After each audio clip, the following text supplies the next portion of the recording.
Hello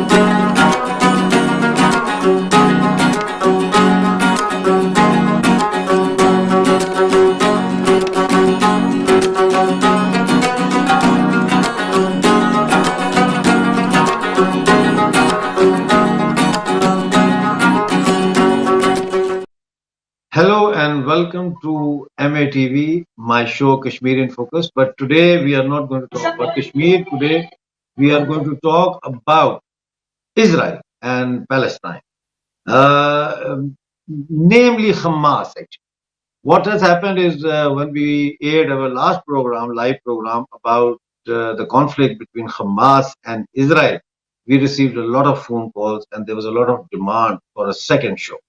So we have today invited Right Honorable Bob Blackman, who's an MP, Member of Parliament from Harrow to the British Parliament. Most welcome to our show, Mr. Blackman. Thank you for joining us. Thank you for taking out the time to join us. Namaskar. Good to be with you. Thank you. My first question is kind of also I want to learn about this. Is it not true, according to my understanding, is that Gaza was part of Israel and Israel gave it to the Palestinians to live there, and then this Hamas turns up and it's all, war, and they're throwing rockets and they are training terrorists. So it's not quite as simple as that, as always with the Middle East. The position is that Israel was made a country back in 1947-48. There was a United Nations resolution granting Israel the right to be an independent country. Prior to this, the entirety of what is called Palestine was occupied by foreign invaders. So Egypt controlled Gaza, and Jordan controlled the rest of the land we know as Israel, and also the West Bank, all the way from the River Jordan. So the reality is that Israel fought two wars, one in 1948, and then obviously the 1967 war was the big battle, really, where Israel's right to exist was threatened. Israel won a convincing victory, defeating Egypt and putting them out of the war, defeating Jordan and driving them out of the east bank of Jerusalem, the east part of Jerusalem. Also, very importantly, capturing strategic areas such as the Golan Heights from Syria. So the reality is that that 1967 war was a huge step forward for Israel and a huge defeat for the surrounding countries. Now, Gaza has always been a part of the land that was then given to the Palestinians for their own use, and the West Bank was to be used as well for the Palestinians. The aim was to have a two-state solution with Israel in secure borders and a Palestinian state. And bear in mind, Palestine has never existed as a state. It's always been subjugated by one other country or more. So from that perspective, it is not a case of Israel taking over another country's state. It is a case of Israel being the historical land of Israel and the Israelites. So Gaza was, of course, originally run by Egypt. Then Israel invaded Gaza in order to attempt to stop the terrorism that was emanating from Gaza. It withdrew from Gaza way back in 2015 in the so-called Land for Peace arrangements. So there's a clear border, clear delineation between Israel and Gaza. There's a clear delineation between the West Bank and Israel. And the reality is, of course, that what then happened was that a number of Islamic fundamentalists, Islamic Jihad, Hamas, Hezbollah in Lebanon, and other places have really come into their own and really dominated.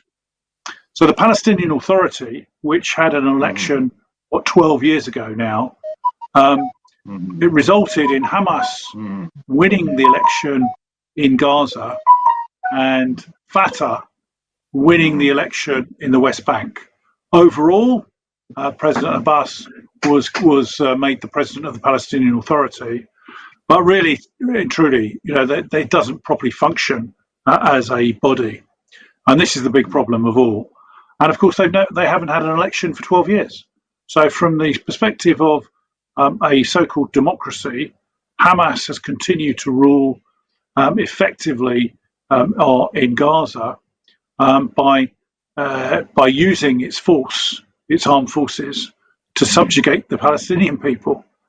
And the big problem is, as well, they've collected an arsenal of missiles that they use. Yes, we will come to that in a minute. We will come to that, but that shows that Hamas and not Israel is occupying and subjugating the people of Palestine. Am I right? Certainly of Gaza. Yes, that's right. Gaza. There's another issue here, that why suddenly Hamas has made an issue with Israel. Is this true? Some of our analysts are of the opinion that lately Israel has been very successfully building new ties and relations, especially with UAE and other Middle Eastern countries. And there is Hamas is being used to kind of sabotage those efforts of the Middle Eastern countries as well as Israel, by trying to create an atmosphere where all Muslim so-called countries have to take a back seat and reverse the process, or at least delay the process till something else comes up. Yeah, well, the big problem in all this is Iran. Iran uses various different proxies to fight wars, whether it's in Syria, whether it's in Lebanon, whether it's in Egypt, or wherever around the Middle East region. And obviously, Iran uses Hezbollah from Lebanon to confront Israel. It also uses Hamas, Islamic Jihad, and other proxies from Gaza to confront Israel. You're right that Israel, over the past 12 months, has been very successful in signing what we call the Abrahamic Accords. These are declarations between the Emirates in particular and Israel, but there's obviously negotiations with Saudi Arabia and other Middle Eastern countries. Israel has had a peace pact with Egypt for quite a long time now, since the Oslo agreements. And so we're in a position whereby, slowly but surely, normalization is taking place between Arab states and Israel. And so from that perspective, that is complete anathema to Iran. We have as well a number of things. There is elections going on in Iran at the moment for their new president. And obviously they want to disrupt Iran is a sworn enemy of Israel and wants to wipe it off the planet. And therefore it will use whatever means it can to do precisely that. Now, at the same time, there were elections planned. Israel has had 4 elections in next to no time over this past 2 years, because they haven't been able to form a stable government. Elections were planned in the Palestinian Authority, but they were cancelled. And therefore there's been a reaction against that. Fatah, who have traditionally held the majority of seats on the Palestinian Authority and the presidency, are obviously under threat by these terrorists, Hamas and others. Now, the elections were due to take place, but were cancelled. And that is the first thing that happened. So the elections were cancelled. Then the second thing that happened was there's a court case that is going on, which is a domestic court case. This is nothing to do with the state of Israel, it is in East Jerusalem, where one of the problems there has been, in 1948, many Palestinians fled their homes and their territories to depart to East Jerusalem and the West Bank. Now, between 1948 and 1967, Jordan, who were controlling the West Bank, refused to grant the Palestinian citizenship and refused to give them any land rights. So they were then given land that they squatted on. Now, when Israel then took over in 1967, there's been a long-running saga of establishing who's got the rights to that land. Now, this particular court case that was coming to the Israeli Supreme Court came as a result of a case involving Palestinians who'd occupied the land, but it was sold. It was sold to Israeli settlers. Now, there was an agreement made. This goes back to 1992, so it's a very long-standing agreement that the Palestinians would pay rent and would be allowed to stay there in the rents. And so, therefore, the landlords took them to the courts in Israel, and the domestic courts ruled that the possession should be given up.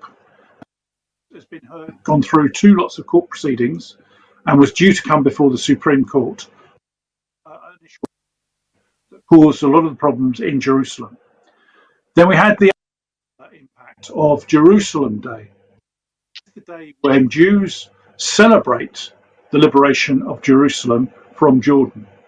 Now, what happens on that day is that a parade takes place of young Israelis all around Jerusalem, including East Jerusalem, which is obviously quite a massive problem for the Palestinians. Now, what we have is the conundrum. If you see the photo of the Temple Mount mosque on top of the Temple Mount, you start to understand the historical problems of the Middle East, because this is the Temple Mount and the Western Wall are the most sacred sites in Judaism.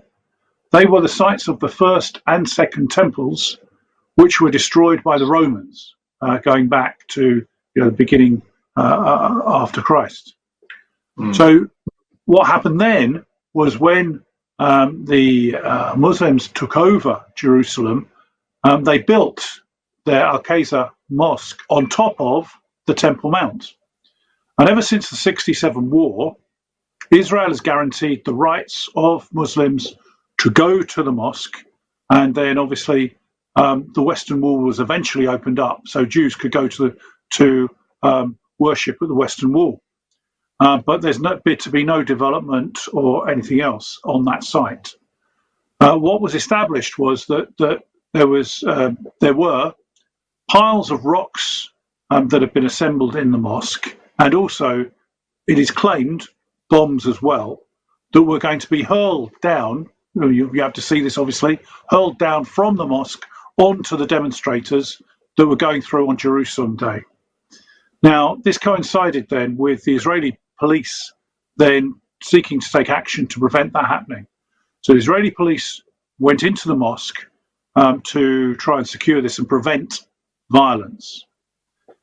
And at the same time, they banned the marches in East Jerusalem of the Jews.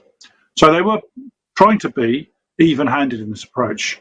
But that sparked Hamas then starting to send rockets, and they sent 4,400 rockets from Gaza into Israel, which they send indiscriminately.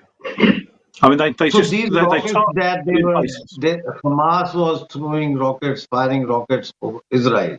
We will come Yes. to this in a minute. That where do they get their training from? We will go to that question, but briefly, just very briefly, because our show is only for 25 minutes, so I want to cover a lot of things. But maybe we'll do another program on this subject as well. Why is Turkey so much, against Israel, whereas we see that since Tayyip Erdogan came to power, the exports, Turkish exports to Israel have jumped from 1.6 billion to 5.4 billion. I mean, they don't, Yeah. they like the Jew money, but they hate the Jews to have a country. I mean, I can't comprehend this. Can you please help me to Well, understand this? yeah, I mean, it's a difficult one to understand. I mean, I think back in 2010, you may recall, Israel and Turkey have had good relationships, and then, but they blockade Gaza. And one of the reasons why they blockade Gaza is to prevent these missiles and other munitions getting through into Gaza that can then be used against Israel. And Turkey sponsored a flotilla of boats to try and break the blockade, including taking arms into Gaza. The Israeli Navy then boarded these vessels and apprehended them. That caused a breakdown in relations between Israel and Turkey, which that's been a bit fraught, frankly, for the last 11 years. It slowly but surely got improved as time has gone on, but it is a case of, I mean, it's a bit like you say, what the Palestinians try to do, in particular Iran, particularly Hamas and so on, they try to unite the Muslim world against Israel, whereas Israel is reaching out now and formulating friendly relations with a large number of countries, which means that, the one problem we have here is that Hamas refused to accept Israel's right to exist. And as far as they're concerned, they want to kill as many Jews as they can, wherever they are in the world. And this is the sworn decision of Hamas, which is why Hamas, yeah. no In one this can document. negotiate with Hamas. So, first of all, I have doubts about Islam, these Arab nations being Islamic nations, because I think if Islam was to be a nation or a national identity, then Pakistan would not have been broken into two, and Bangladeshis would not have left the West Pakistan because they were united by the bond of Islam. So I think that we should stop calling them as Islamic nations and call them Arab nations, or because they are all Arabs. My final Yes, but they question split is, into sorry, because there are different sects within Islam, Sunni and yeah, Shia. They are very much opposed to one another. In fact, they probably yeah, hate each other more than they hate other religions. So exactly, there's that problem in the world, and there is this battle between Saudi Arabia and Iran for dominance in the region. yeah, yeah, and that goes way back thousands of years. The Yes. conflict between the Arab expansionists and the Persian, empire Yes. fighting. Oh, yeah. So one of the things that I have made inquiries about, and my team back in Pakistan has been working on it, and we have found out that the Pakistan Army and the Secret Service are directly involved in training Hamas militants, and they go to Pakistan in the guise of Palestinian authorities, military, but they are actually Hamas, and they are trained in the Pakistan military academy in Abbottabad, from stone's throw distance. Our Osama bin Laden was, Yeah. captured and So killed close to the line of in that. control by the sound of it. Yeah, Yeah. and in that one, they are trained in the War College in Islamabad, Naval College in Karachi, Rasalpur Air Base. They are being trained. About 30 to 40 Hamas are trained. Plus, we have also found out that there is the SSG group, yeah, Special Services Group, which is the commando group. There's a unit of that commando group stationed in Gaza. So Really? how do you look at this Well, situation? I've not been privy to that information, and I welcome the evidence that backs that up, because clearly we are concerned about Pakistan's role in assisting in this case. Pakistan was very quick to come out and support Hamas when the current conflict began, which surprised many people in the United Kingdom, I think. because we hadn't thought that Pakistan were involved in this way. But if you've got evidence that this is the case, and I'm not disputing it, but I think we'd like to see it, and I think our Foreign and Commonwealth Office should look at it, because that makes it even more difficult and more serious, potentially, in terms of the damage it's doing to Middle East relations. And what we don't want to see is a tie-up between Pakistan and Iran. That will be even worse from that perspective, because that will not help anyone. So now we see that there is a very fragile ceasefire between Hamas and Israel. Even though that there is this ceasefire, we have seen immediately after the announcement of ceasefire, they have been using Baitul Maqdis and Masjid Aqsa. And again, the Hamas people disguised as worshippers have entered it, and they have been rock battling actually, the big rocks. So how do you see the future? You have got 3 minutes to explain. Yeah, very, very difficult. As we said, they launched 4,400 rockets targeted at civilian targets in Israel, both Sderot, Ashkelon, but also Tel Aviv and Jerusalem and other cities.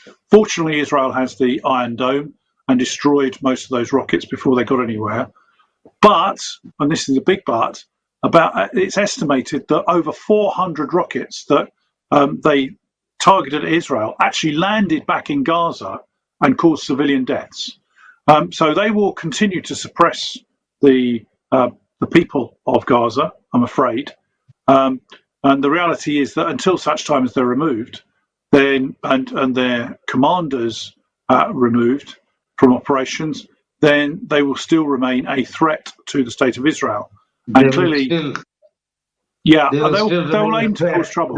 Until and unless the commanders are removed, and until and unless the terrorist infrastructure of Hamas is dismantled, the threat of another attack or instigation or provocation will always remain there.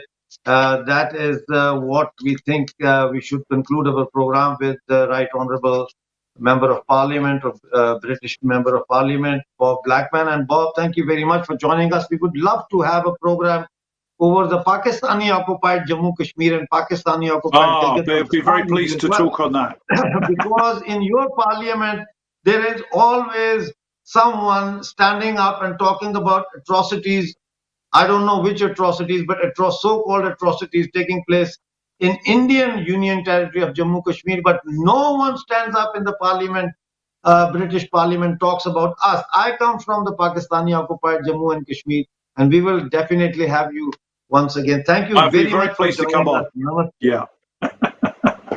Namaskar. Thank you. Namaste. Namaskar. Thank you very much for joining us, and that is all for today, and I will see you again now on Thursday.